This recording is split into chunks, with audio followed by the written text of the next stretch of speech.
Welcome, everyone, to the BSBN podcast, episode 12. My name is Patrick. Today I have Vic in the top left corner over there and Dan over here in the top right. What's going on, guys? Welcome. What's up, everyone? A lot of stuff. No. Fucking how you doing? Busy sports weekend.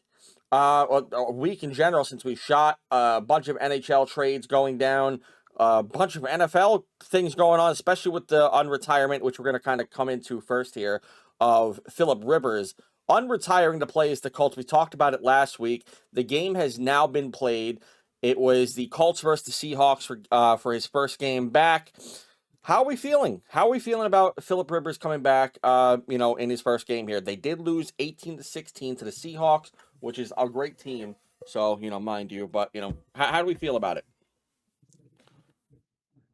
For Phillip Rivers to come back and play in his first game and to have the kind of stat line he had is not that bad.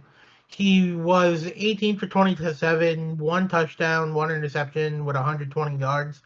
So it's not bad for your first game coming out of those 5 years of being retired. So you look at it that way. They did get down into field goal range the first time he was driving down the field. And you look at it and you just think that he needs time to gel with the team before he can actually get his feet set. But like I said, even though Seattle was trailing the whole game, it's Seattle. We all kind of know what Seattle's made of, especially when you have JSN and that defense has been playing so well. You can see this was a defensive game, but it's just Seattle's offense is just a powerhouse this year, even with Sam Darnold at quarterback. Yeah, he didn't have a touchdown, but he threw the ball for 271. So it's like, I'm more concerned on, now it's getting to the point where the Colts are in a desperate need to try to make the playoffs after having that spot secured all year, basically. As well as their, as well as their two counterparts, the Texans and the Jaguars. They both got wins. Both got their wins. Was it Jaguars? It's Jaguars, right? Yeah, Jaguars. Yeah. So what's it called? Both of them now also winning their games this week, putting another step forward past, Phillip Rivers and the Colts here. Colts now fall to 8-6.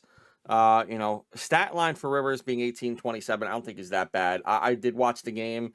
There are definitely some ducks he threw, but I think, again, he has not played in 5 years. I'm not expecting to be throwing the football around every single day of his retired life. I'm not expecting these last 5 years for him to be just chucking the ball at professional receivers every single day, prepared for a scenario in this way. So I think he played all right. I mean, I'm pretty sure Vic said he was coaching his kid. Coaching kids. It's not throwing the ball to receivers. It's not. He's not throwing darts to his kid. He's like lob. Like he's just throwing. He's lobbing the ball. It's not like he's not putting power in his legs or whatever to throw that ball and chuck it 50 yards downfield for a 9-year-old to catch. It's just not happening. So I think for him to go out there, 18 for 27, 120 yards, nothing crazy, nothing at all crazy. I think that the team in general is just having kind of a low morale kind of a time right now. I think everyone's kind of falling off the wagon at the moment, not even just Phillip Rivers. So I'm not going to blame Phillip Rivers for this loss or anything like that on entirely. I feel like, the offensive line could have been better. Jonathan Taylor could have been better, 25 carries for 87 yards. It's not crazy bad, but it's not the greatest either. 3.5 per average on his yardage per game. Nothing crazy about that. We expected a lot more out of this team, especially with Jonathan Taylor's performance over the first couple of weeks. So I mean, yeah, I don't mind Phillip Rivers returning. I don't know. There's some drama I want to kind of touch on, but I want to hear from Vic first before I even go into that part of the subject here with this Phillip Rivers thing. Yeah. I watched the highlights this morning, and Colts did a lot of good in that game. Even though they lost, a morale win, definitely. Their defense looked way better than it has in the previous weeks. Darnold shredded them in the passing game, but they sustained his drives to field goals, Yeah. which is crucial. That was big. We knew Smith Nigma, their best guy all season, best receiver probably in the league this year, was going to have a big game. He did, and they won it by a field goal in the end. So their defense played out. They got pressure on Darnold. They forced him to make some throws. That Seattle offense really runs on those explosive plays by that guy. But they did a good job in holding them to only that amount of points, that defense. I'll give them props for that defense. Playing good enough ball to keep them in the game. Rivers came out of retirement and did exactly what they asked of him to do, to allow him to come in and compete. And he was able to allow them to compete in the game. Yeah, he threw a couple of ducks, and there were a couple of receivers that made some drops. And I'm going to call out this guy Downs because in a big play towards the end of the third quarter, there was a deep route that he gave up on. Well, it was a long ball that he could have got to, but he stopped running. And that would have been a touchdown or it would have been a field goal. It would have put them in field goal range because it was a kicking contest for most of the damn game. And that 3 points could have won them the game. Okay. But I'm sure there's a lot of throws that Rivers wish he could get back.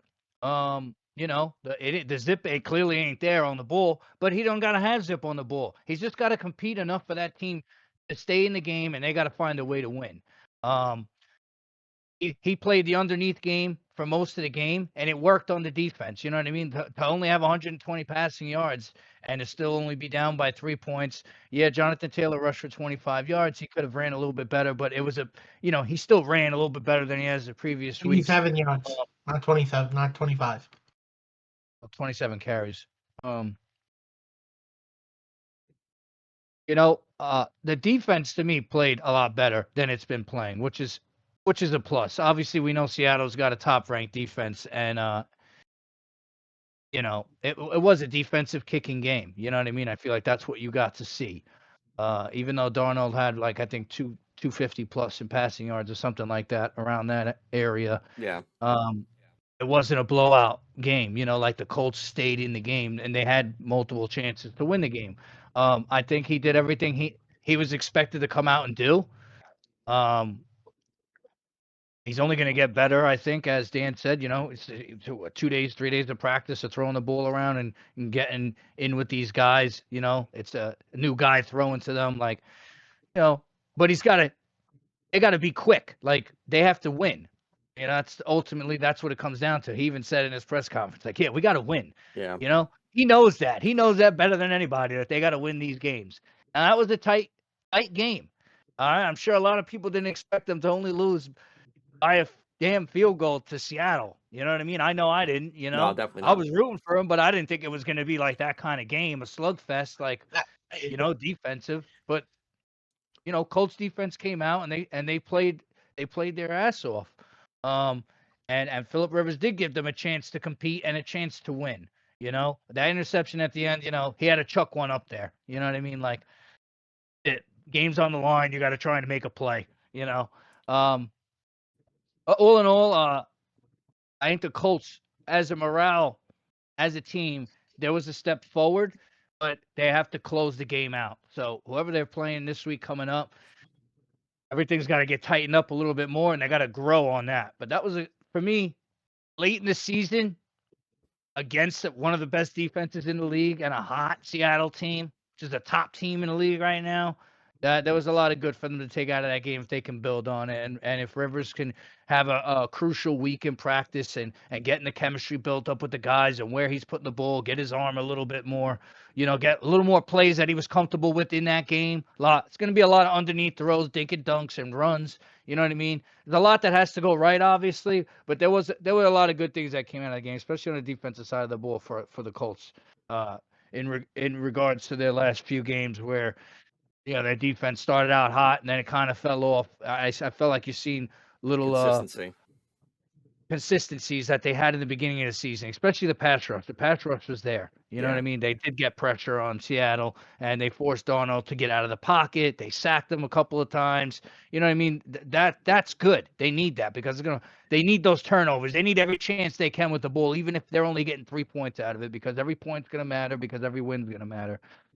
But yeah, I was happy that he was able to keep them in the game. It wasn't a blowout. Defense played good, and he did enough to where they could have won the game.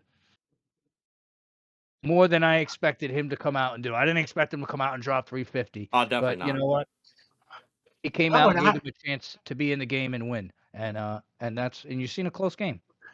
I was joking last week's episode, and I said that imagine Phil Rivers throwing for 400 yards. And I mean, yeah, it was a joke, but at the same time, it's like you look at this game and how close it was, especially when you're in Seattle, and you know they call that stadium. Those fans in Seattle are called the 12th man for a reason. That stadium gets loud, and we've seen it in prior histories, especially with the Legion of Boom as their defense. So to do this in Seattle is also a big morale boost. That you kept the game within 2 points. So the Colts can definitely piggyback off this loss and have a morale boost out of it, because you have 3 games left, and one is against San Fran, which San Fran's injury riddled team right now. But then you have Jacksonville and Houston, and your playoff hopes are still alive. You just have to win these last 3 games. Yeah, which is hard right now. They got a 3 tough game scheduled. They got to verse San Fran this week. Then they got to verse both Jacksonville and the Houston in their next 3 games. Those are their last 3 games out. It's a really tough schedule. All of them currently playoff contenders. Unlikely for me. Unlikely. But it could still happen, but it's just unlikely in my eyes right now. But I have to ask real quick, because there's drama going on, with the Phillip Rivers re-signing here. With him coming into the league, there were 2 other retired QBs that are currently, one come back out of retirement. And now I've got to ask, because they've been, one of them actually spouted out and has, I guess, a resentment towards Phillip Rivers. Does not like that the Colts signed him, which would be Cam Newton.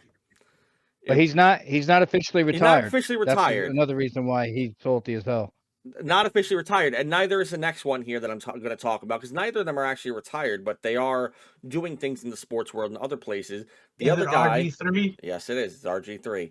So I want to ask you guys, if you had the option to take any of these guys right now, the 3 of them, to take you into the playoffs, which one do you think can still do the job? Which one do you take now without seeing Phillip Rivers this week?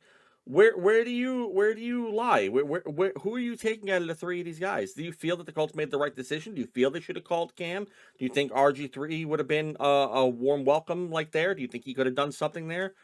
Like, who do you have running the Colts if you had to choose? I mean, yeah, all right.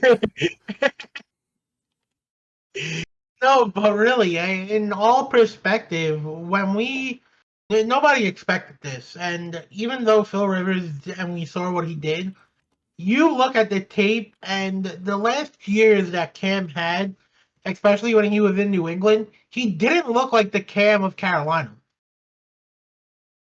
Wow. He fell off a cliff when he was in New England. And I think, was he just with New England, or was he part of another team too? He went to Carolina afterwards. He went back to Carolina. Yeah, because I know after his Super Bowl appearance, he wasn't the Cam that everybody expected him to be. He had a decline. Then he went to New England. Didn't look good in New England either. Went back to Carolina. Didn't look good. And do you want to see another a repeating factor of that when you have the clip of what he looked like? Phil Rivers was consistent in his whole career. And you look at Cam had his highs. He definitely had his lows, and his lows were more apparent than his highs. And then with RG3, we talked about this how many times in previous episodes? RG3 was a primarily running back quarterback. He wasn't good in the pocket. He didn't have the control like a Phillip Rivers did of a pocket passer. And I don't know, I would still pick Phillip Rivers over those two guys. Just off of the tape that we have. What about you, Vic? Who are you picking in the situation between the three of these guys? Is Rivers in the conversation, or are we just Rivers in talking the about conversation. RG3 It's and between the Cammy? three of them. If you had to choose between the three of them, Yeah, I mean, if I'm the Colts organization and this is the selection, the three select guys, it'll only make sense to grab Phillip Rivers because he played with this system. There's 5 or 6 existing guys that played with him in 2020 that are still on that roster. And I mean, RG3, from what I can remember, most of his career was injury prone.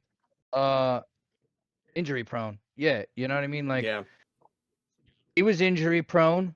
He was a running quarterback that was known more for his running. You know what I mean? So could he be utilizing not a read option kind of offense, the Colts? So like that wouldn't work. And the same thing for Cam Newton. You know, yeah, Cam Newton was great his first 5 years into the league, and he slowly deteriorated. But he was more of a passer than RG3, but his body took a toll, and that's why his yeah. play deteriorated. He was a shell of himself towards the end of his career.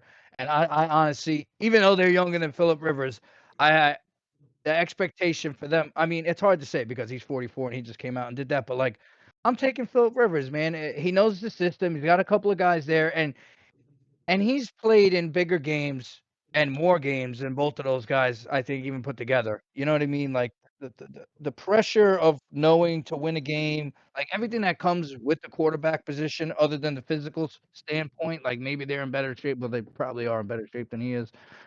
He's too busy getting kids riled up. But you know what I mean? Like the IQ of football, I'm gonna go with Phillip Rivers. You know what I mean? Like he understands the game better than anybody. He's a Hall of Fame inductee. Well, was now it's gonna get on hiatus, but I'm sure he don't care because now his family is set for like an extra 5 years worth of benefits that he got from the Colts here to come and do this. So yeah, I would go with Phillip Rivers. Without a doubt. You know what I mean? All right. Hey, for me, you guys both made pretty good points. I don't really need to touch more on it. I think we're on the same bar. I just wanted to kind of get your guys' opinion about it. I'm on the same thing here. For me, it would be just Phillip Rivers. I think would be the option for me as well out of all three of them. I mean, Cam, I don't think I would mind seeing as well. I think just Cam's good. RG3, I'm good without. I'm fine with RG3 staying on the sideline at this point. I didn't think he was. I think the first, other than his running, and that was only because no one really played that style of running again since what's it called? Oh man, since Michael Vick. Christ, I couldn't figure out his name. But what's it called? But yeah, since Michael Vick, and that was like really the first one we've seen in a while. And I think just because of that, we really hadn't got much on it. But yeah, no, I'm still taking Phillip Rivers in this situation. But speaking of teams that need quarterbacks and rough going so far as for their team, Kansas City Chiefs were eliminated from playoff contention this season. They lost their last game against the Houston Texans. Mahomes goes down No, with the Chargers. The Chargers, sorry. They lost last week to them, didn't they? Right, my bad. Yeah. Okay. I'm getting all confused because I'm thinking about the Colts in that race too. Yeah, no, my bad. So what's called? They lost against the Chargers in an ugly game. On both sides of the ball. Ugly game. Really not my favorite game of the year. That was definitely like a bottom 5 game of the season for me. But Kansas City goes down. They lose 16-13 against the Los Angeles Chargers, and Mahomes goes down with an ACL injury. So we might not even see him start at the beginning of next season until he's able to recover from this ACL injury and see how long that takes. So they are now officially eliminated. They have no way of getting back in. They have the E next to their name. They're done. How do we feel about the Kansas City Chiefs? What went wrong this year, and what do you think they need to do better coming into next season if Mahomes is ready to go? Like, what is it that they need to improve on? I mean, when you look at the Chiefs, you're relying on Patrick Mahomes as your quarterback to run this team. So even though he's down, I'm pretty sure, I don't know who their backup is at the moment, Gardner Minshew, Oh, and he's okay, but like we saw in that game, he definitely had his struggles. So this system is primarily built around Patrick Mahomes under the Randy Reid coaching. So very hard to say where you go at quarterback at this situation. But we've seen time and time again, Andy Reid can have anybody at quarterback and work his magic. So I just think Gardner Minshew needs to be in this lineup, have the get the reps that he needed because, like I said, he's a backup. Backups don't really get that first team rep when you're in mid-season or near the tail end of the season either. But Patrick Mahomes going down was definitely a shocker, and nobody expected that. And you look at this Chiefs team, and like we said at the beginning of the year, the the problems off the field is what caused them to get into this situation. Because you had Rice being out 6 games for his off-season drama, and then you're battling injuries and everything. But every team battles injuries throughout the season, so it's like you want to bring up the injuries topic. I feel like that's kind of a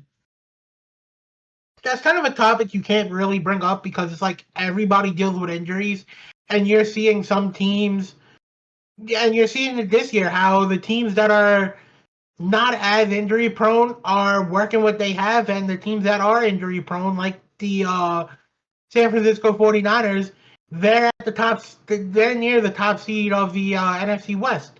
So it's like you want to have this conversation about the injuries is what prevented them from making the playoffs. It's like we have proof that even from the 49ers last year they were injury season. They were injured all year too, and they didn't make the playoffs. And now this year it's a whole different team you're seeing again. So it's like the Chiefs, I think mainly it's all the issues they had coming into the season, and you also have Kelsey not being himself. And I saw a video earlier that they asked Jason, do they think Travis is going to retire? And is it a question that I think is very reasonable? Absolutely, because the season he has been having, he hasn't been looking like the Travis Kelsey of past, and you don't know why, but at this point of the season, you just have to go into these next 3 games, get that off, uh, have that topic be in the back of your head until the off season, and discuss it from there. You just go out and play football and have fun for Travis Kelsey. See if that changes what's going on with him. But Kansas City, we all said at the beginning of the year, they needed to get over that 6-game window cushion, and they went 3-3. I don't think that was good enough. They needed to do better, and their struggles still pertained all year. And we thought they were going to turn it around. So, and their run game hasn't been up to par either with Isaiah Pacheco back there. yeah. For me, I agree. They I don't think they could have done better. I think 3-3. Honestly, for me, like I said, I what did I have? I had them at 1-5 going into that 6-game window. Yeah. So I had a pretty extreme thing, but I also didn't think it was that far fetched. They played a terrible game against the Giants, and I think realistically, if you would have put fucking Jackson Dart in that game, that we would be having a whole different discussion right now about that game. They But would have been eliminated by this so point. so what's it called for me? That 6-game window was one thing, but then they got Rice back, and they went 3-5 in their last 8 games since Rice came back. And they picked up wins, but they were against teams that really weren't that great. I mean, and then they lost against all the ones that are in playoff contention, besides the Colts, but they're also not even in playoff contention anymore. They lost against the Bills, the Broncos. They lost against the Cowboys, and they're not even a playoff contention team. They lost against the Texans, who they should have I don't know how you don't win that game. And then they lost against the Chargers just now as well. So, I mean, they picked up wins against the Raiders, which the Raiders, by the way, have been beaten 31-0 twice now this season after their loss against Philadelphia. And both of them were by the Super Bowl teams, by Kansas City and the Eagles. They beat the Raiders down 31-0, both each. So I think that's such a little funny stat there. And then they beat the Commanders, which the Commanders are what this year? They're not really doing anything. I mean, Jaden Daniels hasn't played more than 3 games without being sidelined. I mean, it's not a lot going on. So, when I'm looking at this team, this year I already felt, and I said from the beginning that I felt like this was going to be a hard season for them. I didn't feel like they were going to make playoffs to begin with because I said that the Broncos and the Chargers were going to be my 2 teams up there. I did have the Chargers at first, but after the injuries, after everything going on with them, the Broncos became like the clear cut favorite. And I think here we are now, where I think they're still the clear cut favorite at the division, and the conference, really, them and the Patriots, and I guess now the Bills too. After the Bills won that game, so I think that they're going to be going into the direction of what went wrong, and I think you have to look towards that offensive coordinator.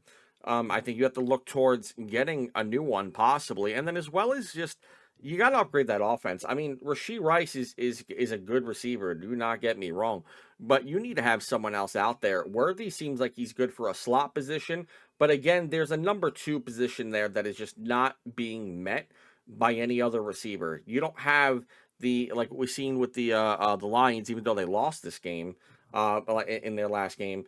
But we don't have a number 1 and 2. You don't have an Amon-Ra St. Brown, Jameis Williams combo there. And then their run game with Pacheco. I've never been a Pacheco fan. I never understood how he was a number 1 a running back on that team.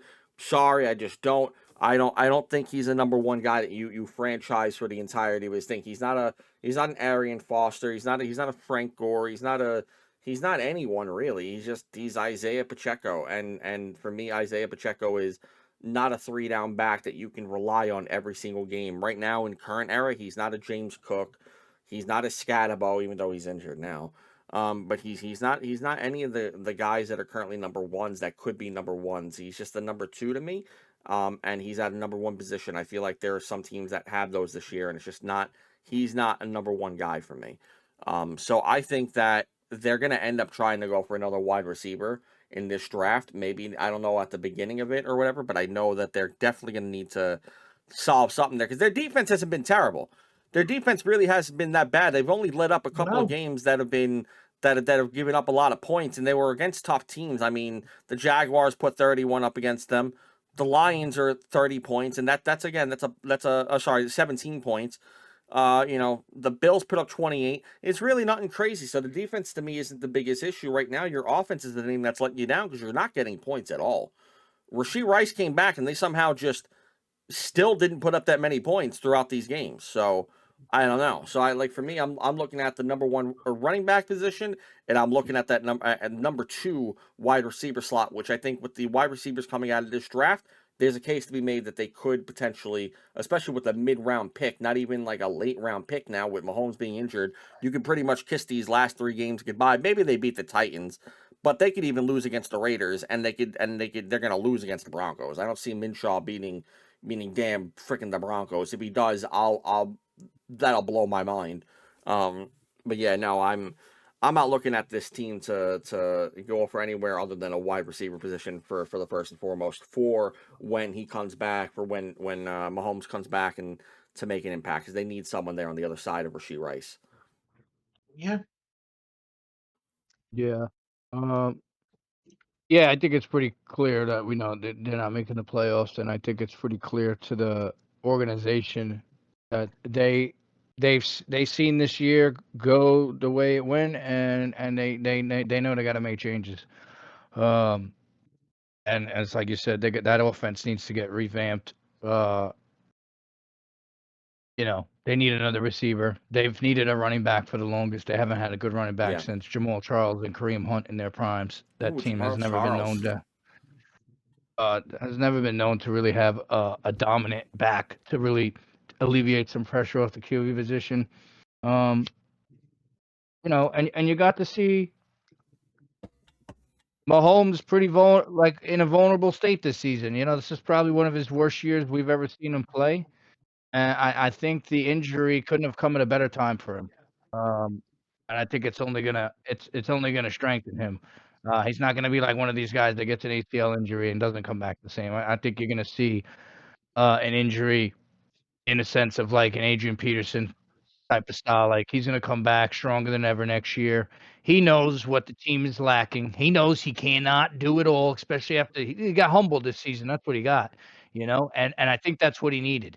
He needed a season like this to see, like, yo, I am great, but I can't get ahead of myself. I got to remain humble. I got to remain strong, and I got to continue to grow and be better every day.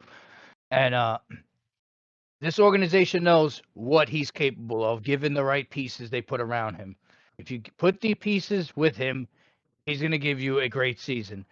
They didn't have the pieces weren't all there. There was some injuries this year. Travis Kelce's clearly he's been digressing since 2022. You know what I mean? Like, he's pretty much at the end of his rope. I don't think we'll see him with another 1,000-yard plus season again. No. We haven't seen it since 2022. Where I think he put up 1,200 yards that season and 10 touchdowns. We just haven't seen it. It's been going down. 9, 8. Now we're at 7. You know what I mean? It's wear and tear, bro. The guy's been dominant for so long. Like, what do you expect? And the defense is there. The defense doesn't need much work. The defense continues to keep them in games. And it plays its part. You know what I mean? It's just they lack that offensive explosiveness. That's their offensive style.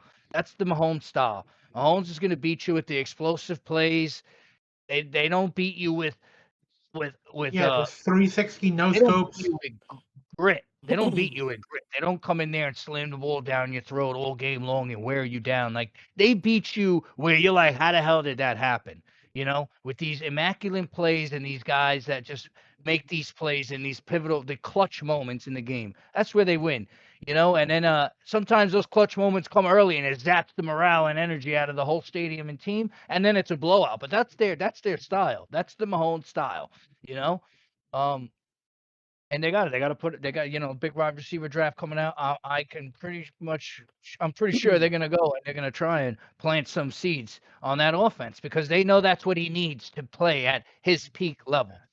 So I think he's gonna go inward. He's gonna see exactly looking from the outside now, not being on the field. He gets 3 games to really see what the team looks like, even with him not in, like where they lack and how much more they'll lack without him being in. But I'm sure he'll be vocal with the organization and with Andy and where they need to go, what they need to prioritize in order to get back on track. Because there's no one else more that wants to get back on track and win. When you're winning for so long, that competitive mentality of winning is where you want to stay.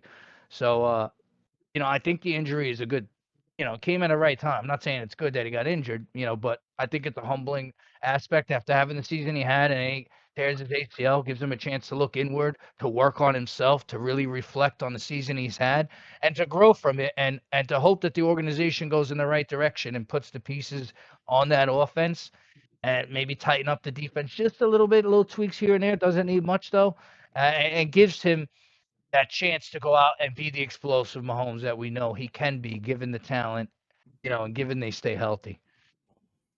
Yeah, what? The Chiefs have been in the playoffs for the last 5 years. This is their first miss since Ever since Mahomes. Mahomes, ever since Mahomes joined in, that's the last time they were not in the playoffs, and they've been in a playoff contention every single year he's been here so far. So I think how long has he been here now? 7 years.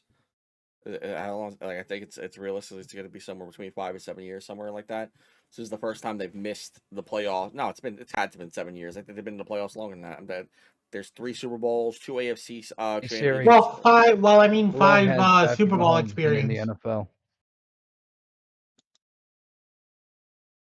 Yeah, I think it's around 7 years. It's got to be around 7 years. I can't imagine it being anything less. 9 years. 9 years. Okay, so yeah, they've been in there quite a damn while. Yeah, but I mean 5 years going back to the Super Bowl. That's what I meant.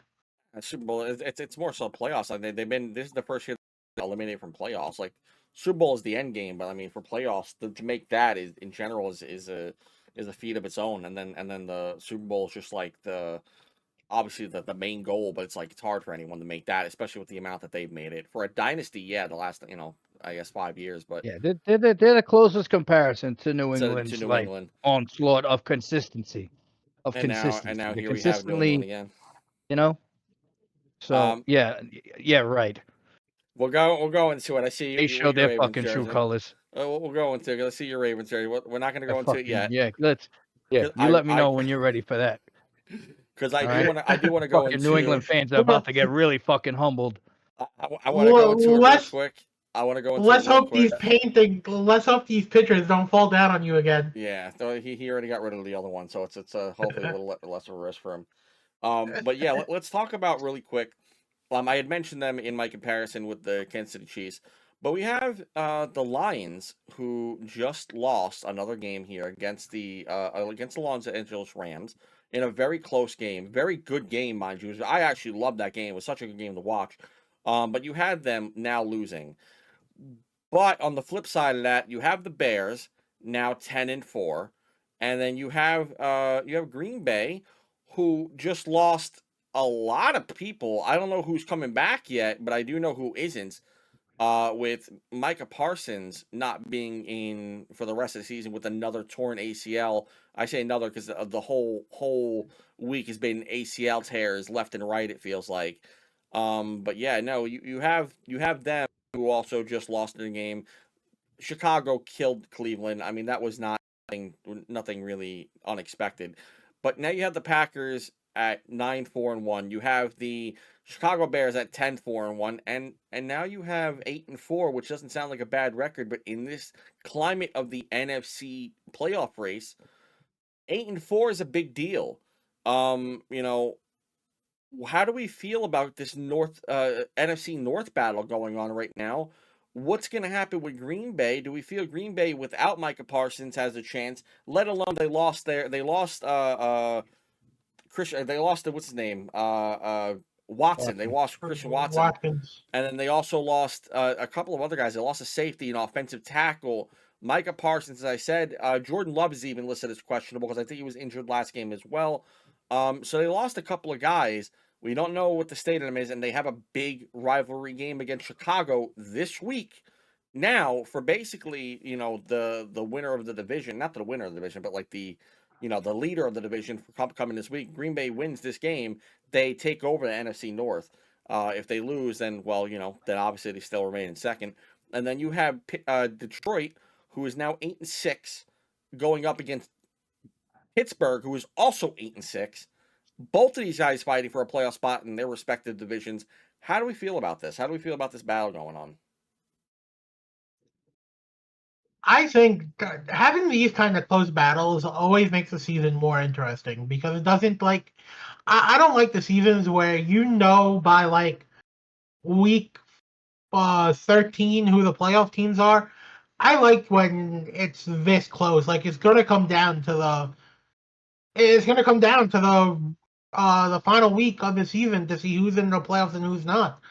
And I just like it because it makes the season interesting. Like, who would have thought after the season Carolina had that they would be in playoff contention right now, being 7-7?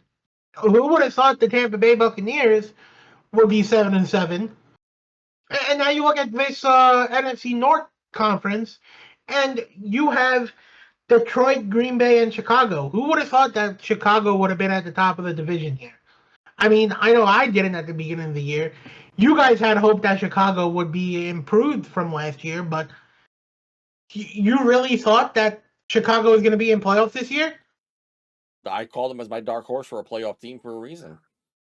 I said they had a good chance. I didn't see the rest of the NFC. I didn't think they would win the North, but I had them being in playoffs. I felt like the NFC. I didn't think the NFC was going to be this strong. Now suddenly the NFC is the strong conference. But I thought the AFC was going to continue ruling because they've been the top conference for a while now, and now here comes the NFC out of nowhere, rising from team to team to team, just everywhere coming up. So that's my opinion.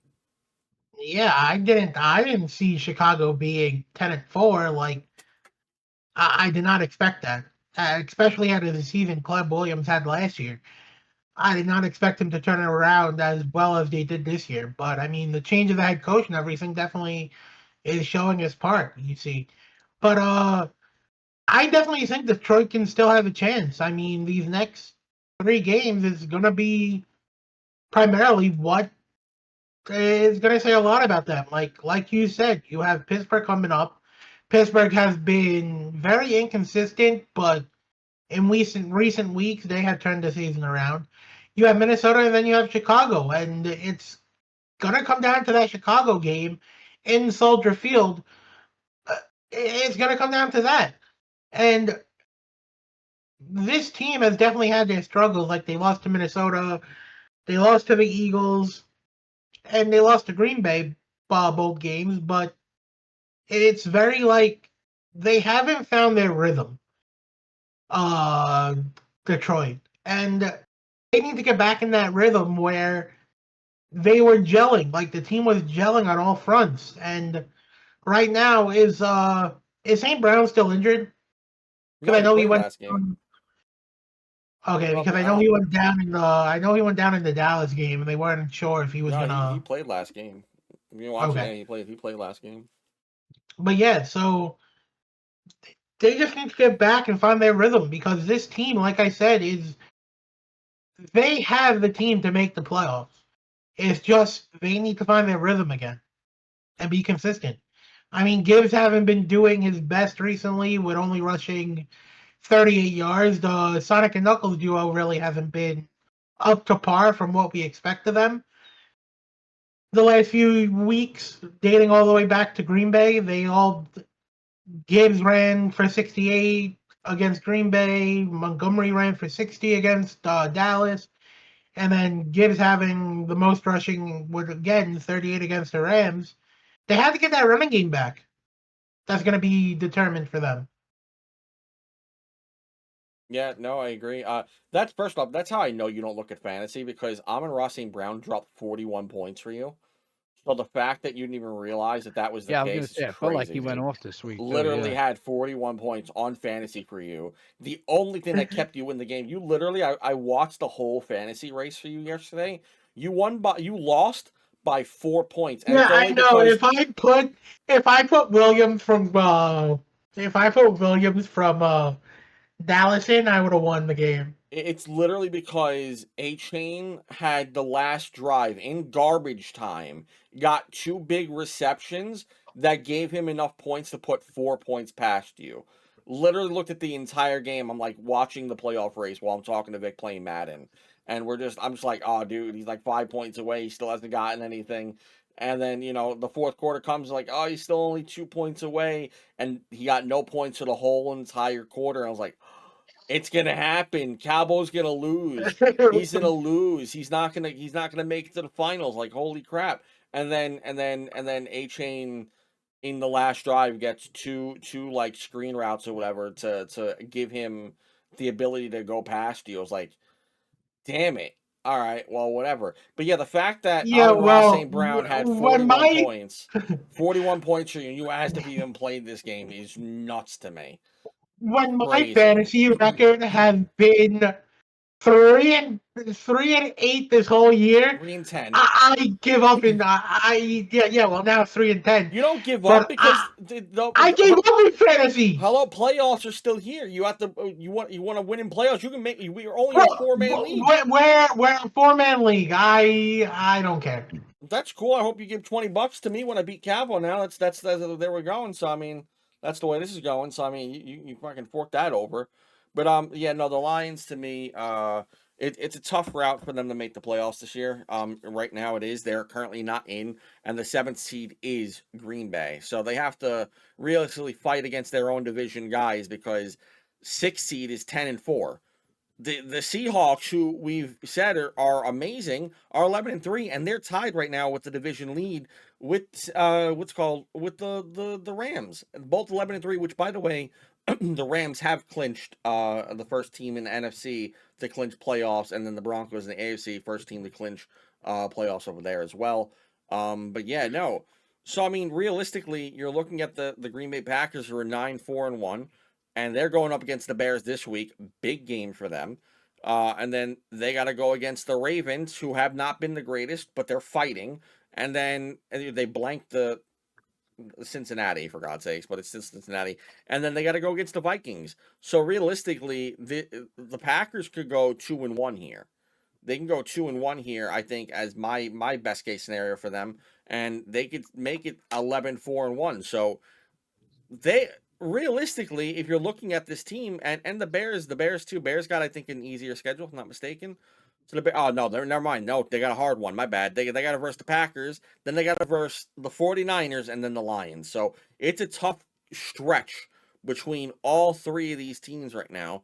But in my eyes, right now, Detroit has a very they have the easiest schedule of the three teams in the NFC North. But I also think somehow that they still have the least amount of getting in here. That loss against the Rams really, in my eyes, hurt here to go into this because man, oh man, they needed that win. The Steelers, they can give them a fight. Their defense proved they could do good against teams. They won 2 straight already. The Vikings, they could beat the Vikings, and then the Bears.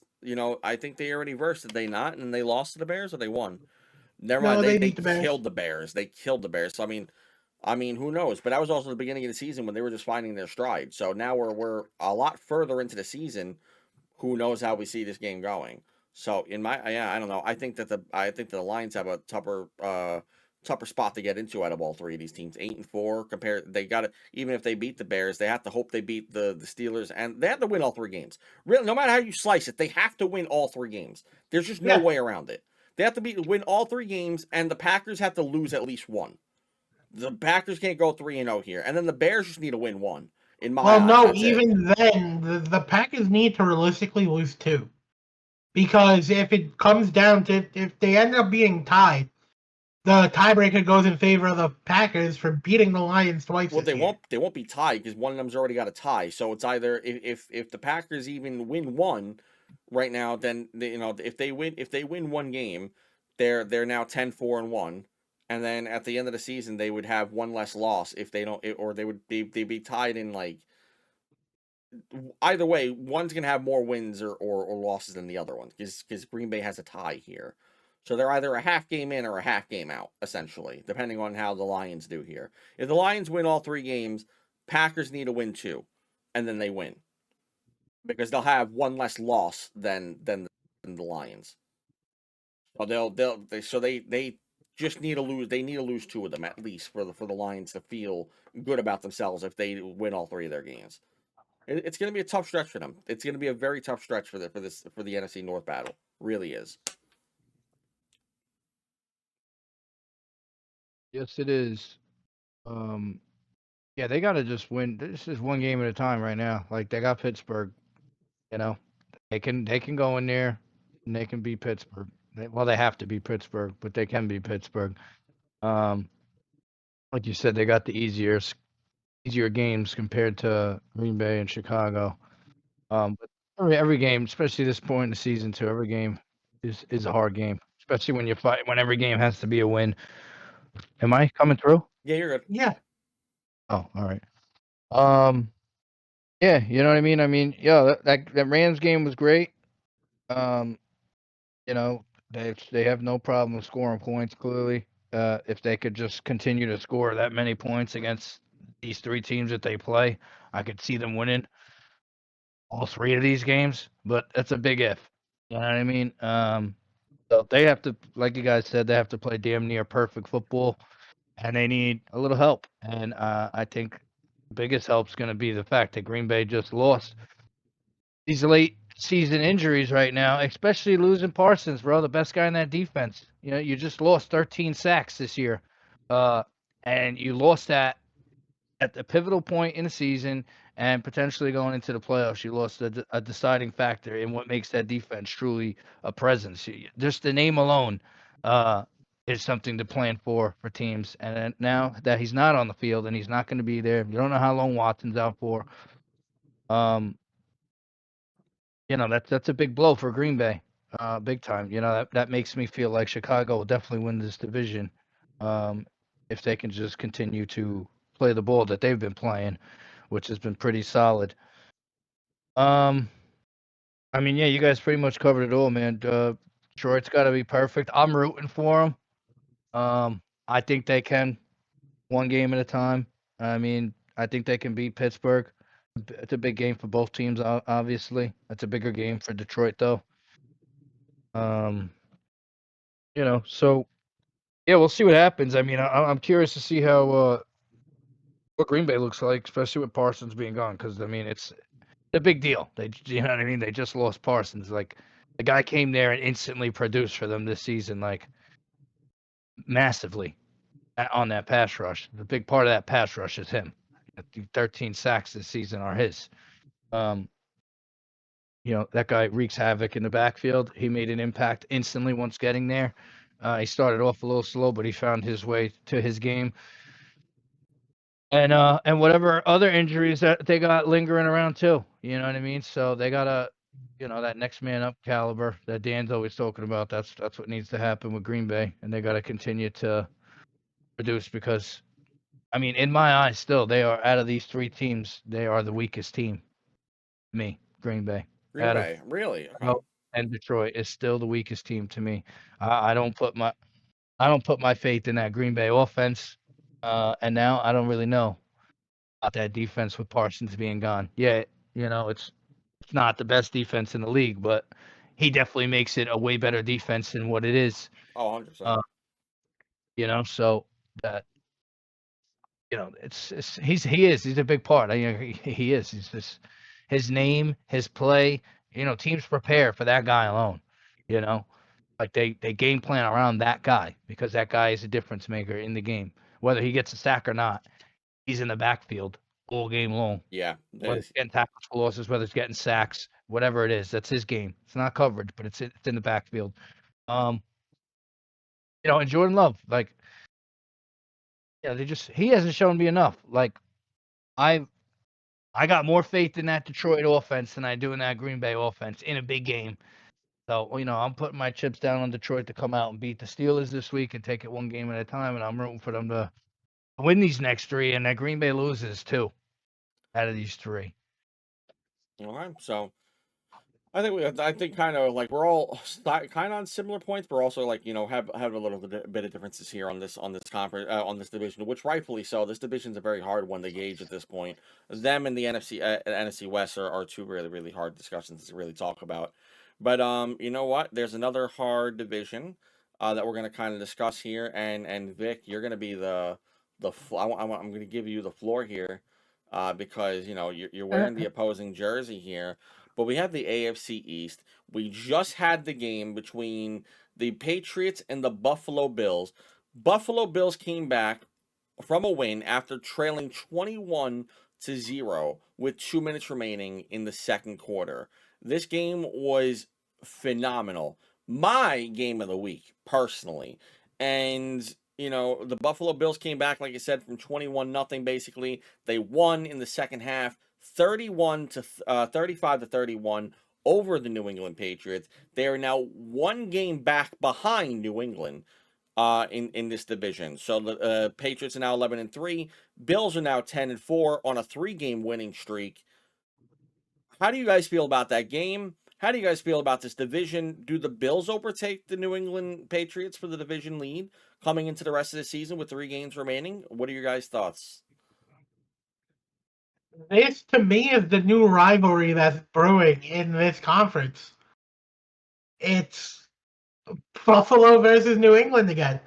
And it's going to be the Tom Brady versus little bro type thing.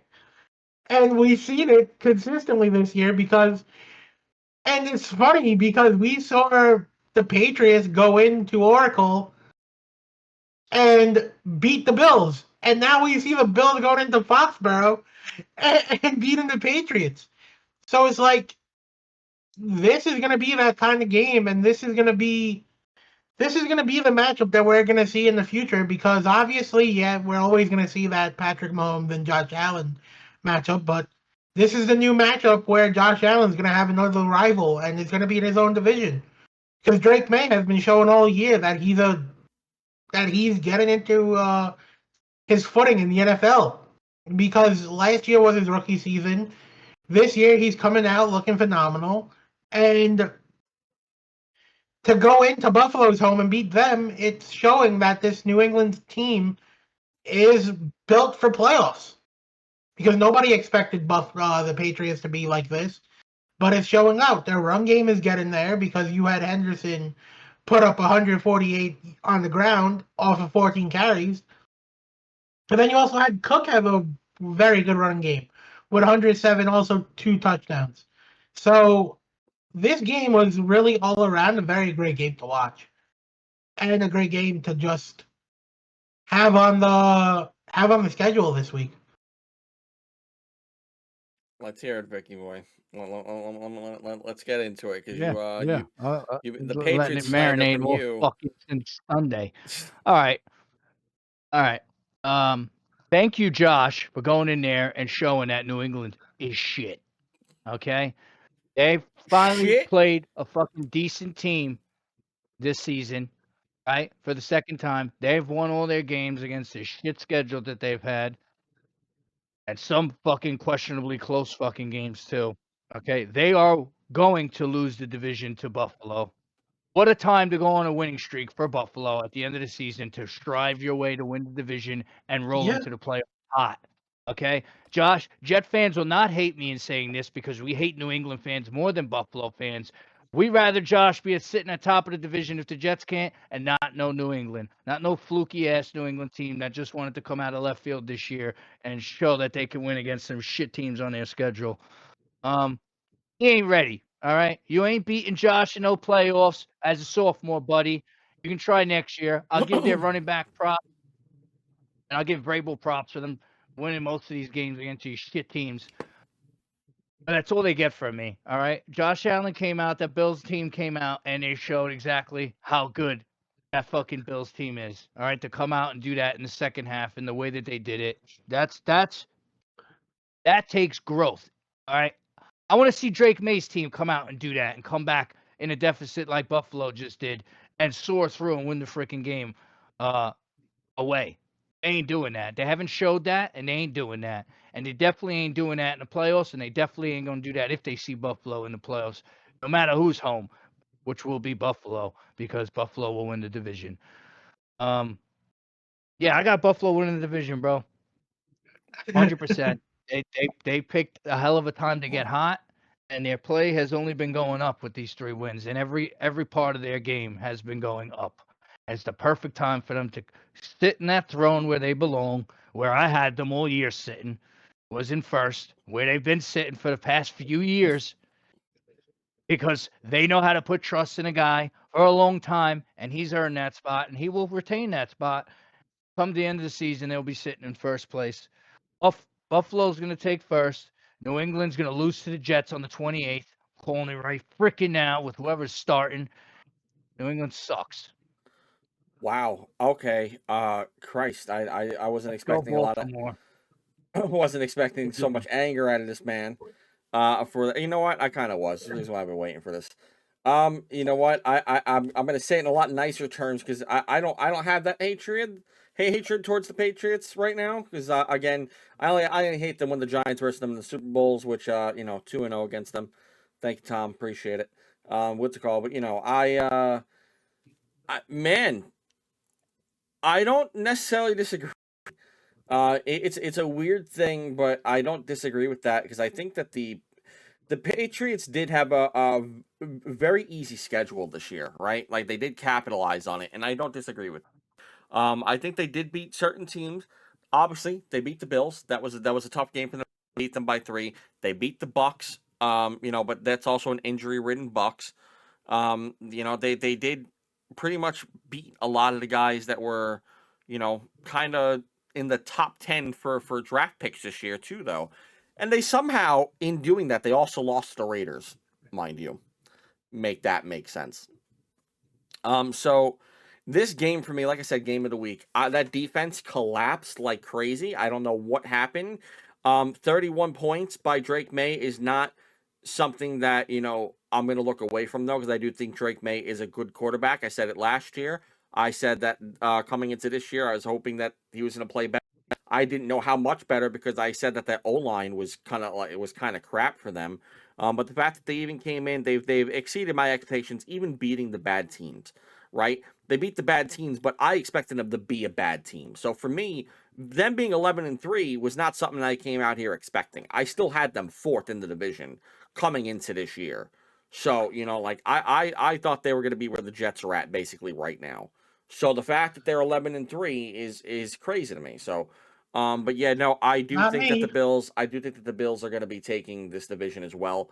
I think that the last 3 games for the Patriots pretty damn easy. I mean, they go against the Ravens, And then they go against literally both their division rivals, being the Jets and the the Miami Dolphins, who are now also eliminated from playoffs with their just recent loss. But the Bills also have Buffalo an has easy a hard schedule. schedule. No, they don't. They I have mean, they have a hard. They have Philly. they have Philly. I mean, that's pretty much Philly's been kind of iffy. Yeah, so I they mean, have the for me, Browns, Philly, and the Jets. yeah, and then the Jets. So they have the Browns and the Jets, and then again, like they have Philly, but that's basically just what's it called to me? That's basically just the Ravens to me in a sense, because there's a 1 game difference between the two of those teams. But I mean, Philly's been kind of iffy. I mean, their defense has been good, but they've been iffy though. So I'm not really. So for me right now, I like they have 2 easy teams, and then the Philadelphia Eagles, which could go either way. I could see that going either way, especially with Jalen Hurts not being Jalen Hurts. So I don't care that they just won 31-0 against the goddamn Raiders. It's the goddamn Raiders. We said a couple of weeks ago, why can't we credit the Cowboys for their win over them? Granted, it's because no one likes their fans, and just simply as put as that, I'm gonna make it because I don't want to keep hearing about the fans being. I'd rather troll them. It's on you. Yeah, so for me, I'm okay with saying I don't credit them with the win, but if we're gonna give that to them, we have to give it to everyone. Like I don't really care that they beat the Raiders 31-0. Doesn't matter to me. The Kansas City Chiefs beat them 31-0, and they're out of playoff contention. So that doesn't really mean much to me. Bro, I didn't even realize, James Cook is looking. Yeah, Yeah, I told you. he's That's having why. an amazing year. Why do you think I You guys picked him got up on your fantasy? 1,400 plus yards and 10 Yeah. touchdowns, bro. That team's got 2,300 rushing yards on the season, bro. I took him for you in fantasy. I said he was going to have a great year this year. I knew he was, and he's having a great year. And of course, because his last few games have been kind of lackluster, I benched him in fantasy. Thankfully, I didn't need him, but I benched him, and he had 31 points. And I put in Chase Yeah, well, Brown you're for him. gonna have to play him to beat Vic. They're going up against the Browns. I'm gonna have to consider it because now with the No, Bengals not you're playing. gonna have to play him to consider your hopes of winning either. I either lose to him by 1 point or 100. There is no in between for me. So I have to hope I beat him in a good fashion. So I'm gonna need the first week is gonna be important because Josh Allen and them are going against the Eagles week 2 of the playoffs for me. So I don't know how I'm gonna go about that. But his big guys are also going against tough teams. I know Jonathan Taylor's going up against a hell of a schedule, right? That's gonna be hard for him. Bijan Robinson, because this guy's got every goddamn running back in the league. We were in a 4-man league, by the way, so it's not like there's a lot going on with it. But yeah, guys, don't take what we say in fantasy as anything that holds weight. We're in a 4-man league. We're in a 4-man league, and this kid has all the best running backs in the game. Yep. And he's 12-1 right now. Mind you, Dan is the only guy here in our 4-man league that has played fantasy, and he has the worst record out of all 4 of that. So never take what he says seriously, because mind you, 3-10 over here, and didn't even know that his guy played for 41 points this week. So like I said, fantasy was on the back burner for me after my team went down with injuries, and I don't care anymore. That was your problem. Well, I mean, it's a money league. I mean, shit, with a 4-man league, bro, there's definitely possible ways to win. Yeah, though. there's people you could pick up. There's not like an excuse. You could have picked up anyone over Genti and Bowers at any point this season, and you chose not to. That was on you. There were options. There are options. I'm also sorry that I also got fucking piggybacked with the Bijan and Barkley pick. One of those ones I expected to pick. Who cares? That's the beginning of the season. You had other people you could have picked from. There were options, Dan. There's no excuse here. I was expecting to either get after he had the fucking Barkley pick. I was expecting to get Bijan, and I didn't. So and you didn't, and that was your fault. I mean, and then on top of that, again, there was a simple fact of that there were other players you could have picked up throughout this league. That my roster has changed throughout the year. Vic's roster has changed throughout the year. Cowboys' roster has changed a lot throughout the year. Yours is the only one that has stayed pretty much stagnant from week 1, and that's why you're 3-10. It has nothing to do with the Bijan Robinson pick. You went into week 1, didn't get what you wanted, and now you're paying the consequence. Quite literally, because it's $20 as soon as I beat Calvo. Bitch. If you do. I my other one right now. Make sure I gotta grab some shit for this one because I got one last game here. Yeah, he's got one last game like over there. Hopefully, we have more. I want to have more people next year in the league, so we're gonna try to gather up some people, see if we can get one No, going. we definitely gonna get more. We got to get some more people in there, right? That would be the best thing to go. You have to get at least 8 I would to love make to. it That fun. would be great. Just have more people, and would just be a great thing to have. So I'd like to have like between 8 and 10 people would be awesome. We need somebody that's not gonna go half-ass and just, I'm gonna skip out on the draft and auto pick. No, I talked to him about it already. He hasn't done that. He picked the auto pick because he was in games, and what he did go ahead and pick those picks himself. He auto picked every single round to make sure he had his picks while he was in game. But he picked the guy specifically for that. So he said he picked them before even his turn came up. But anyway, though, out of this, we had a lot of football topics here, obviously, but we're gonna kind of break into the NHL. We had 2 big major trades coming up this past week, and we're gonna start off with the Pittsburgh and the Oilers one. The Pittsburgh Penguins and the Oilers make a trade between 2 of their goalies. Mind you, one of them isn't starting, and the other one is.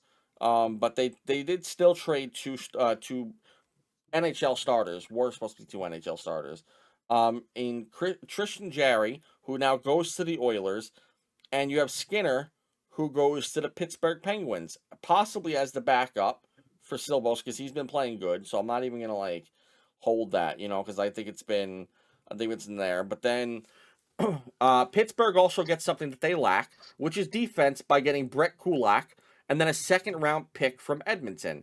And then on the other side, Edmonton gets Sam Poulin, but really nothing that crazy. It's really nothing it's a bottom forward. If anything, a depth piece for the AHL, like a 13. You're really not really doing much with him.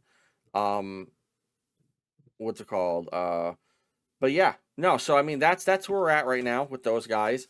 So I mean, hey, what do you guys think about these trades? How do you feel about the goalie trade here between Pittsburgh and Edmonton? What are your thoughts on this? I think primarily, this is going to be a conversation between Jarry and Marashov from the Pittsburgh backup, the 21-year-old prospect that they had coming into North America with a 9.2 save percentage during his time in Russia. And he also had a 913 in the AHL in his 16 games. This is going to give Marashov more playing time, and he's been looking like a goalie for the Penguins for the future. So it's going to rotate the goalies more, because Skinner, is a good goalie, but like we've seen with his time in Edmonton, he's not that top goalie for them. So when you have a promising goaltender prospect, you're going to mainly piggyback on him. So them giving more playing time to Marashov is going to be good. And they also clear their cap space with the $5 million contract that they had for Jarry. So Pittsburgh, like you said, they did gain Kulak, which is going to give them another option at the defense, so they can stop rotating that bottom 6 pairing that they have. You have a consistent bottom 6 pair guy with Kulak to stop rotating, and he also gives more help on the penalty kill too with Kulak. So this all in all is a very good trade for the Penguins. And it also gives Edmonton their goaltender for the future, because we've been seeing them time and time again struggle with the goaltender department, and you swap goalies in a sense, but I feel like Jarry gives them a better chance at winning for the Oilers.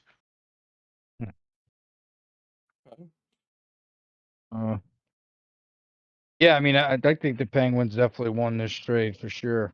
There's a lot of questions that go around Jarry. I mean, yeah, Jarry's having a great season, but I don't really know if he can play in the playoffs. Like, yeah, you got an upgrade at goalie, but No, it's a gamble. They needed to change something there, Edmonton, clearly, and they thought Jari was going to be the guy. Can he even stay healthy? He's got injury problems too, Jari. You know what I mean? Um, and I like the trade. I like the guy. I mean, like Dan said, Pittsburgh saves money. He's younger. He's cheaper. He still has 2 years left on his contract. The guy Skinner. They picked up that defenseman, right? And did they get a pick for that as well? Second rounder? Second round pick, yeah, Yeah, got a second round pick. I mean, for 2029 know, for the yeah. the only thing is, if is the goaltender going to be good enough to play with a Pittsburgh offense is not as explosive as Edmonton. You know what I mean? With a team that clearly gets into a lot of uh, overtime games and loses. You know what I mean? It's tighter games. Like this guy's gonna have to come in and show that he can bowl or that he can play. That he can be a netminder and play these long games that Pittsburgh pushes. Because Pittsburgh's they just did it the other night. So I feel like it's becoming an every night thing now. With every game that we're getting into overtime and losing. But I mean, all in all, yeah, I think the Oilers just needed to make a change things up because that guy wasn't clearly working. They always seem to be missing something, the Oilers too, especially when they get into the playoffs. And maybe they thought Jar was going to be the guy. And if he can continue to play the way he's been playing so far this season, which is pretty damn good, net minding, and he can carry that out and bring them into the playoffs. Maybe that's something they can run with if he stays good. There's a lot of ifs that go into that trade for Edmonton. That's why I call it a gamble. He's got to stay good. He's got to stay healthy.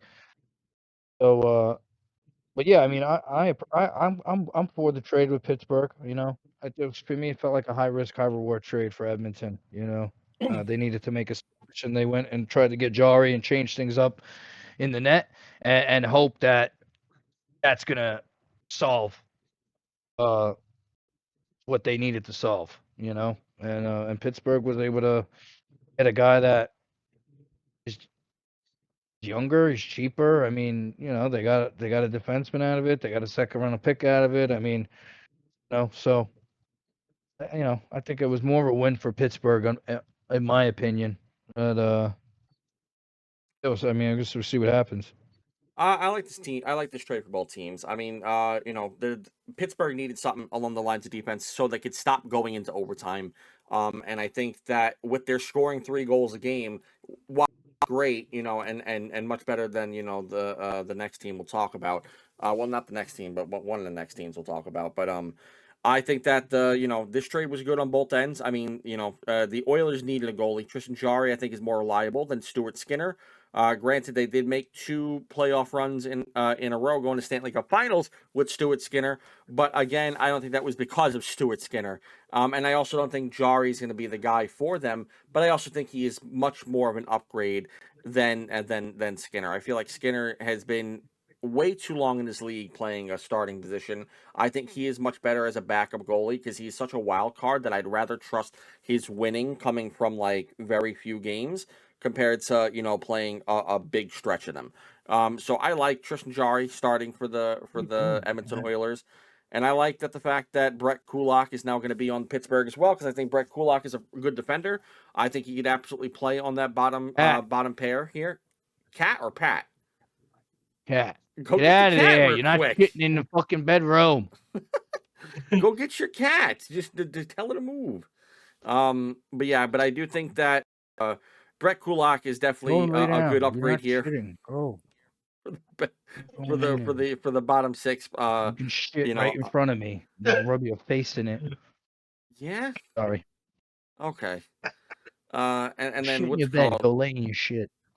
And then I think that the second round pick here for the Pittsburgh Penguins here also comes out as a good win. It's 2029, but it's also just it's far enough away for me to like go ahead and say that we don't know where Edmonton will be in 2029. We know that McDavid signed a 2-year extension, but nothing past that at the moment. So who knows where this team is in 2029. So that's absolutely a good thing. But I think both teams win out here. They get like I said, Skinner, good backup. Brett Kulak, good defenseman for the bottom pair. Even if it's a depth piece for the AHL, I think he could play on the bottom six though, like the bottom pairing for that team, and really add something to really make sure that their wins don't just get faulted because they have two games back to back in a row where they let up like 4 goals in a row to let the other team come back, which was pretty embarrassing. The defense just needs to step up. Offense has been there all season. Defense needs to step up, and it's a good direction for them. There's still more pieces they need to get, but I don't know what pieces Pittsburgh really has. This second might even go into a trade package coming up soon, so we don't know. That second pick might not be around too much longer. In a couple of games, we might see that being traded towards the deadline for another defensive piece that they could really use.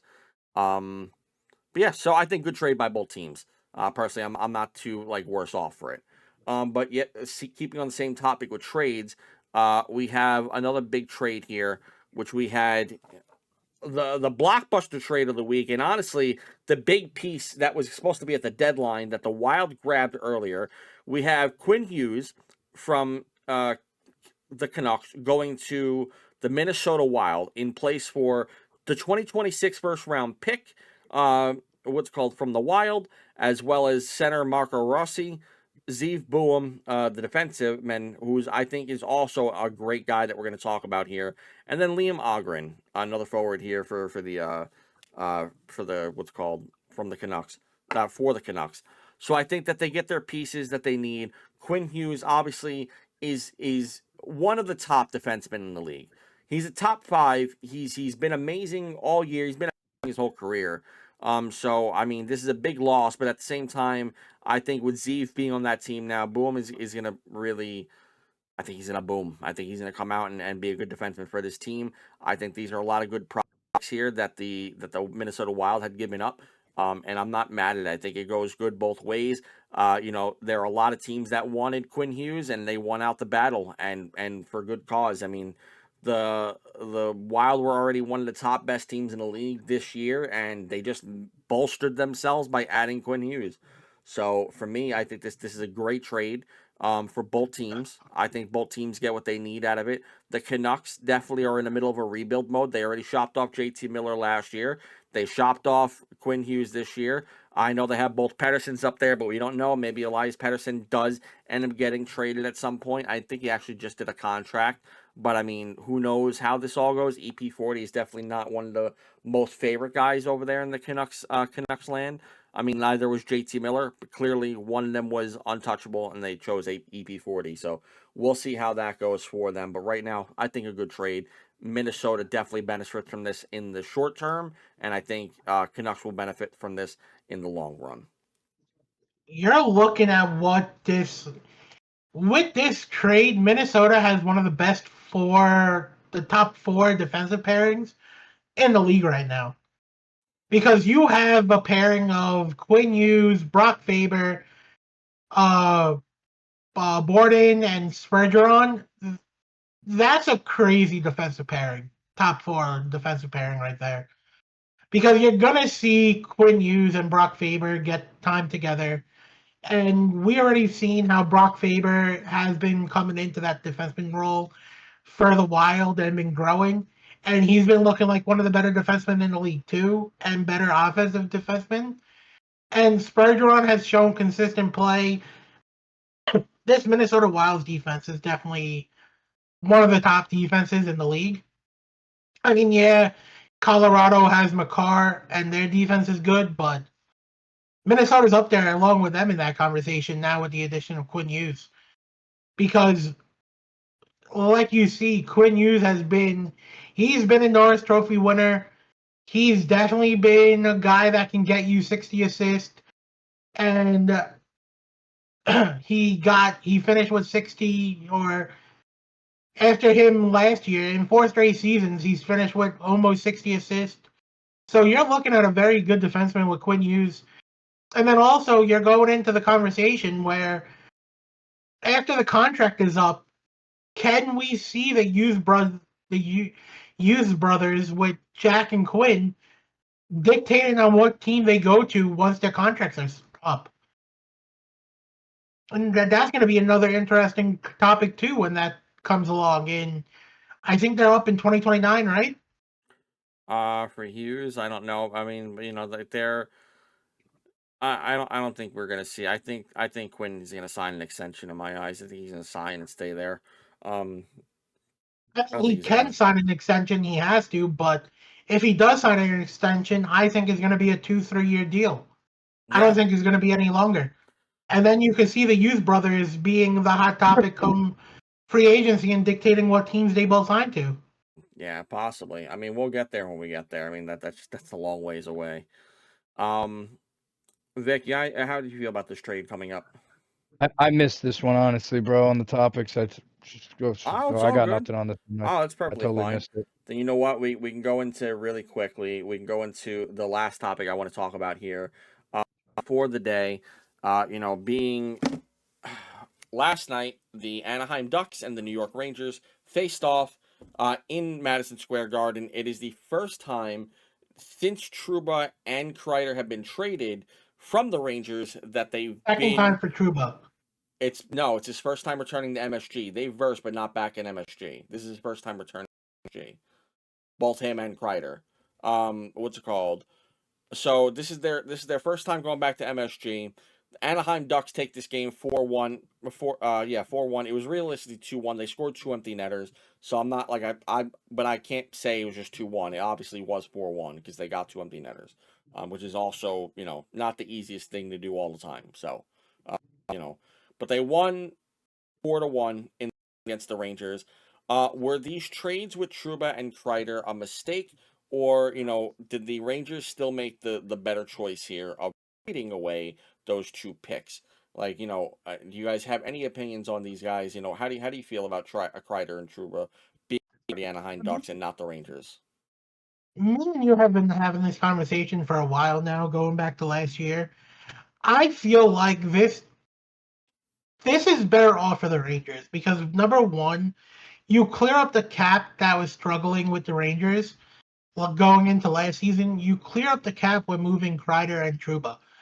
And yeah, okay, Kreider has been a strong or a centerpiece for the Ranger team. But like we've said in the past, or well, we weren't on the podcast. Me and you have been talking about Kreider, and Kreider hasn't been this top guy, this number one overall, or this top first line guy for a while now for the Rangers. I mean, for the Rangers, yeah, he's the number one guy or uh, a first line option, but when you look at other teams in the league, he's not a first line option for most teams. But when you trade him to the Ducks, yeah, he becomes a first line option for them, but he also becomes a locker room veteran for a very young team. So having the Ducks having these two guys, it helps the Ducks more than it helped the Rangers because the Rangers were in a constant struggle on where they were leaning too heavily on their veteran leadership, and it was putting a very clear stall on the younger guys' development. Like we've seen it with Jack Hughes, or not Jack Hughes. We've seen it with Lafreniere. We've seen it with Kako. We've seen it with Phillip Rivers. And it was just they got into this stall where they weren't able to move up and get the playing time that they deserved. And now you're seeing guys like Lafreniere on the Rangers, who's getting time on the number one line, and he's been producing and getting better, especially going back to last year. And he's looking fantastic this year. And I don't know if it was last game or the game before that, but against I don't know what team it was, but I watched the game, and Lafreniere was getting into the play, and while we were down, and he was the only one in that third period that was making efforts to put the Rangers in a winning position, where he was deking through the lines, drawing penalties, or defensemen and drawing penalties. And I just think this is a better situation for the Ducks because they get the locker room veteran guys that they need to build up a very young team, and you're seeing the Ducks being at top of the Western Conference right now, or the Pacific. right now. So I think it helps the Ducks, but it also helps the Rangers. Mm. If you have anything to add this week, or like I don't know how. Yeah. Okay. Yeah. I did a little. Yeah. I mean, yeah, they're both. I don't know if it was like good. Like I don't watch the Rangers like that. Obviously, you know I'm a Pittsburgh fan, but I don't know if it hurt Rangers to part with them. I know Dan said it saved you guys up money, but I mean, got that division that you're in. Where are they sitting right now? The Rangers. 7th, 8th They're now, sitting probably. 7th. Anaheim's sitting 2nd. Right. Two different style teams, but there's been production from Kreider and Trouba. Clearly, being with Anaheim, I don't know if it's just the change, the scenery, the leadership roles that they stepped into. I could see on the numbers, though, is they got 36 combined points together in less than 30 games on that team. Kreider's producing, and Trouba's playing pretty clutch hockey. In his games with them. The best producing defenseman for the Rangers is what, Fox, and he's hurt right now. Yep. Yeah, and then what is it? Garkarov? What's his name? Garakov. Garakov. And Trouba right now is playing better and cleaner hockey than him. In regards to penalty minutes, but he's at the moment right now. Trouba's playing. He's outperforming him. So I don't know who's to say if I mean, I think they're performing in Anaheim right now, and they're doing their thing. I know it was a struggle with them being there with the Rangers. I guess with just the talent that they had there at the time and the leadership roles or whatever the case may be. But I mean, they're doing their thing there. I don't know if it was better off that they have them now. Would they be sitting in a better spot right now if they were getting the production out of Kreider and Trouba that they're giving to Anaheim now? In opposed to who they have right now. So I just going off the numbers right now that Kreider's got 21 points in 29 games and Trouba's got 15 points. And he's hitting good. He's blocking shots. And Anaheim looks pretty good right now with the pair that they got and that young team, I guess, that they have going on over there. That things seem to be clicking for them with these two guys there. Yeah. For me, I personally, I don't feel like it's been a mistake for the Rangers to trade him. I've been very vocal about this on social media. You can find me on Twitter, by the way.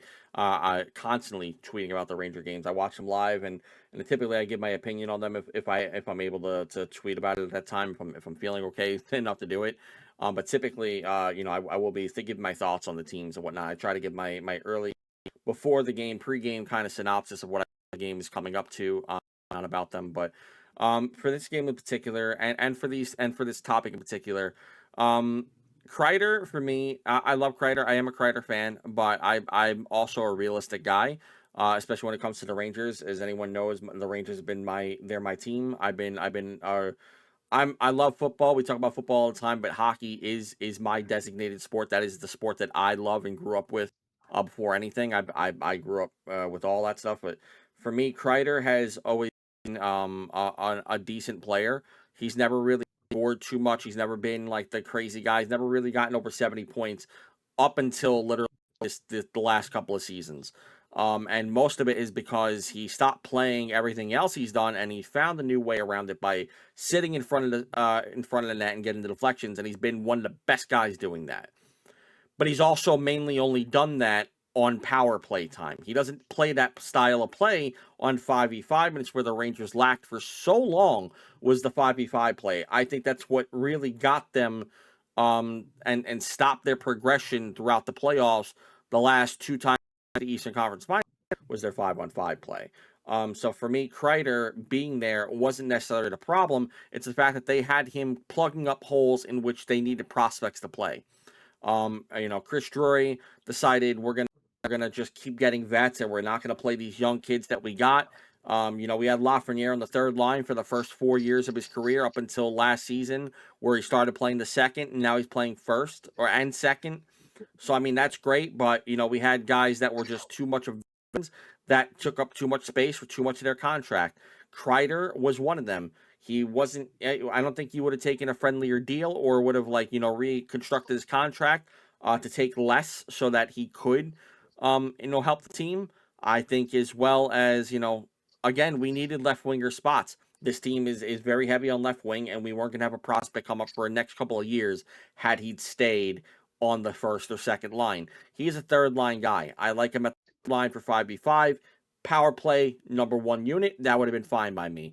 But the fact that they wouldn't, I'm okay with them having gotten rid of Kreider as well as getting Gavrikov. His numbers might not be the greatest, but that's also reflective of the team.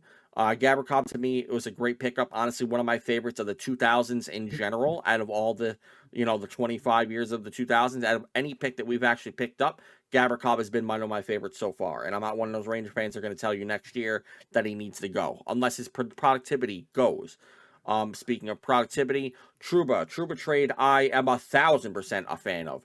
The reason being for that was because this guy basically, for the last year and a half of him playing as a New York Ranger, was not doing good as a Ranger unless he was playing on the third line. Now you have an $8 million captain, very, very large amount of money in NHL terms for this man to be playing on the third line. And honestly, just we could have gotten someone cheaper, which we did. We got Gavrikov, who makes the same amount of money, but on a higher line. And then, Trouba is now doing his thing in Anaheim. I wish them nothing but the best. I don't hate either guy. I like Kreider. I like Trouba. I think they are both good in their respective points.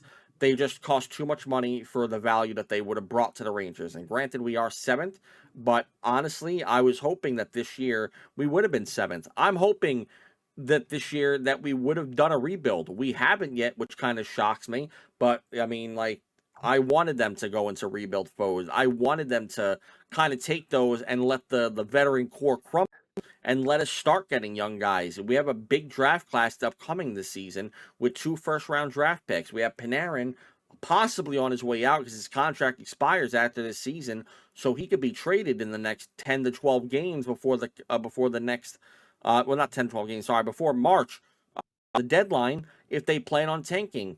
Or they could re-sign him and possibly trade one of those draft picks away to try to get someone large up there on the top 6 that could really make a big difference. The problem is I don't know if they're 2 feet in or 2 feet out. And that's a big issue for the Rangers right now. But no, I don't think these trades were mistakes. I think that no matter how you look at it, they were beneficial for Anaheim, for me, who since 2023 with their prospect pool has been a dark horse anyway to make playoffs. I'm happy if they do. If Kreider and Trouba go on to do good things there, that's awesome. Do I want them back at a lower price? Sure. But otherwise, though, no, let them stay over there. I'm happy. I'm not mad that they're gone. I'm not sad that they're gone. It is what it is. Kreider is a Rangers legend. I don't know if he'll make it into the Hall of Fame, but I mean, if he does, then by all means, he's done a lot to earn it. I think I like the way he played. Regular season's never been the greatest guy, but he's performed in playoffs. We've seen it a couple of years ago when he got the hat trick against Carolina. That was a big deal. So I mean, that led them into winning Game 7. Massive deal. So, I mean, I don't know. I like the deal. I'm fine with them being gone. I'm fine with the Rangers where they're at now, even at 7th place. My expectations for this team were not high coming into this season, and I expect them to be down here. And, I mean, they're kind of just playing out at where I think. Do I think they make playoffs? No, I think there's like a 50-50 chance right now. I say that as the Metro's really weak. The Eastern Conference is very weak right now. They could make playoffs. Very realistically, they can. They just need to go on a short streak while everyone is going on a short streak backwards, and they could easily make playoffs right now. I think even at 7th, they're still about 6 to 8 points behind. That's 4 games. 4-game win streak. Carolina lose, if a couple of these teams lose, easily could be back in playoff contention. So I'm not ruling them out yet. But do I think they are? No, possibly not. And if they do, I don't honestly want them to. I want them to stay in lottery position so they can get someone like Gavin McKenna to come up. Granted, I don't know if they'll actually play Gavin goddamn McKenna on this team in the top 6, which will really bug me. But no, I'm not mad about this team, and I'm happy. I'm happy with the trades that we made. Does anyone have any final thoughts at all for these topics at all? No. Okay. Nope. All right. Yeah, no, because I figured at that point, I've said everything I gotta say. Ow, dude, what the hell? My whole arm is Got your all speed round? fucking, yeah, look at that whole thing here. Do I got my speed round? Well, now I don't even Yeah, want to say it, dude. Yeah, do you have a lightning round? Do I have a lightning round? Do you have a lightning round? Why is it always on me? Do you guys got a lightning round? No, all right. I didn't think so. Okay, so we're gonna come up. I'm gonna just come up with one on the fly here because no, I don't got one right now. So I'm gonna come up here on the fly that I think I could actually come up with pretty easily. That I want to kind of like here. I'll go back to the NFL for it. Because I think the NFL is obviously the one that everyone knows more. We're gonna talk about this. But I mean, I'm gonna say it real quick because I think this is this is not a topic we talked about, but I'm gonna go ahead and just put this out there. Lightning round at the end of the season. Does the head coach for the Miami Dolphins get fired? No. No. I think yes. I'm gonna say yes. I'm going against it. All right. We'll see you guys again next time for another edition of the BSBN podcast. Thank you guys so much for watching. I appreciate you coming by. We appreciate you guys coming by, and we'll see you guys again next week. Enjoy yourselves, and if we do not see you next week, well, we are going to record, but we'll probably release next week's episode after the holidays, so you'll probably see that on the Saturday as usual. So, but in case we don't see you, if you guys tune in or whatever to this one, Merry Christmas, Happy Holidays, and enjoy the rest of your New Year. Yeah, Talk to you Merry guys later on. Christmas. Happy holidays. Bye, guys. Peace.